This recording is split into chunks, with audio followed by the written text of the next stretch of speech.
Straight to the point. At Tugos Cabral mahigla mo to'y pinakadaghang nahibaw-an gyud anang mga insertions diha. Siya man mga kailaan mo'y in charge diha. Labi na mga sukit paminaw sa mga allocables ug non-allocables. Mao to mahigalay bright girl diha manghigala sa DPWH. Pero unsaon taman nasyak man ang nasod nga namatay magkalit. Naunsa ka tong kamatayuna mga sukit paminaw kung tinuod man gani nga namatay. Straight to the point. Karon si Libiste Maygala, Congressman Libiste ingon nga naa sa mga dokumento kay napasahan siya matud pa ni Cabral sa dihang buhi pa. Straight to the point. Ang mga dokumento gikan mismo ni Undersecretary Cathy Cabral nga gihatag ngadto kaniya matud pa niya. Subay usab sa mando ni DPWH Secretary Vince Dizon.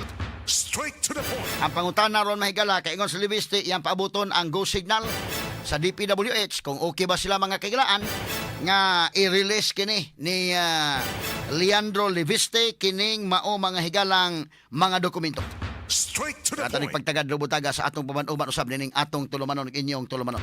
Straight to the point. Kini guban pang mga iskutanan niyo mabati exclusive over DYHP RMN Cebu 612 sa dial sa inyong mga radyo sa 93.9 IFM. Sa serbisyo